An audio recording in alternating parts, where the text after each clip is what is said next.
Welcome back. There is a live look outside from the Oregon coast. That's our In It Spanish Head resort hotel camera in Lincoln City. Thanks for watching Afternoon Live. You've heard the saying, she's never met a stranger, and it's pretty safe to say this is true for our next guest. She traveled all 50 states, meeting and dining with strangers. Here to share the lessons that she learned from this adventure, we welcome the author of Table for 51, Lessons Learned from Sharing Meals Across America, Shari Leid. It is so great to see you. It's so good to be back, and with my book finally, it's here. How fun to celebrate. Okay, well, let's talk about the prop on the table first of all.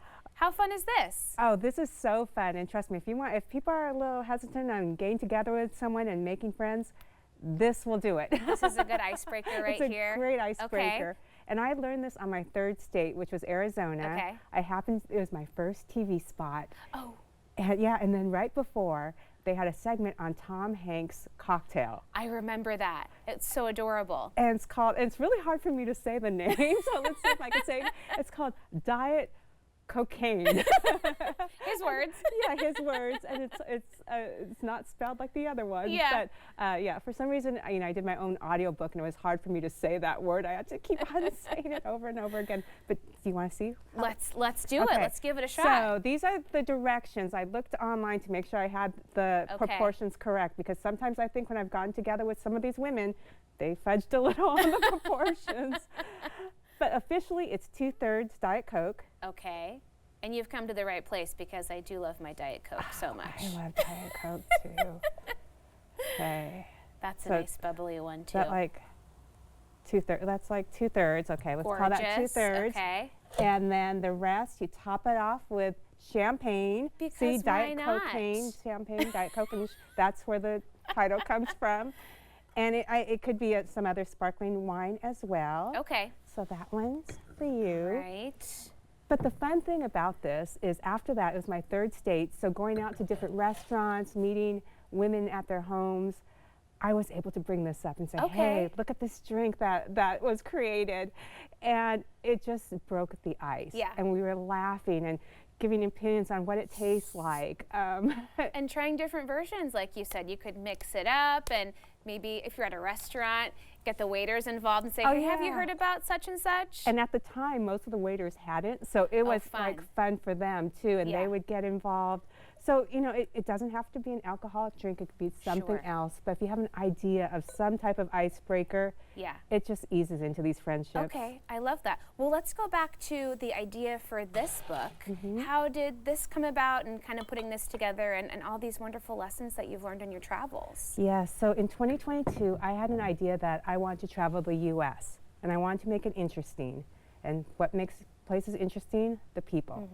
So I decided to travel to every state and meet a stranger or someone I had lost contact with decades ago and share a meal with them. And so I did this all in 2023, 8 months. 2024, I wrote about it, and now 2025, here I am. Can you even believe that you did all of that in such a short amount of time? Well, I just thought it sounded like a long time. No, I'm like, all those travels and just, really only several months it took you to get it all done. That's pretty amazing. And the most beautiful part is these women, their ages 20s to 60s, different, racial backgrounds, political beliefs, religious beliefs, economic levels, education levels. I had my book launch last week in New York. A lot of the women were able to make it. Oh, wow. Everyone wore black, except they all wore red, so they recognized each other. Oh, that's so cool. And so I got to see these women who had no other connection but this project just come up and hug each other like they were long-lost friends. Yeah. It was absolutely beautiful. Well, let's talk about some of the lessons learned, because you met some incredible women. Is there anybody that stands out to you that you just go, oh my gosh, I just really loved their story? The people ask me that all the time, and I could give you a story for everyone that just really sat with me. The one I spoke about at my book launch was Cameron in Maine, and she had moved to all different places, and I asked her, where feels like home to you? And she says, everywhere. Oh, wow. And I said, how does everywhere feel like home? And she said, because I go out and create community. I don't wait for community to come to me. And that really sat with me, and I decided, okay, I want to live like Cameron. I want every place I go to feel like home, and not wait for community to come to me, but go out and create community. Go out and pour Diet Coke and champagne.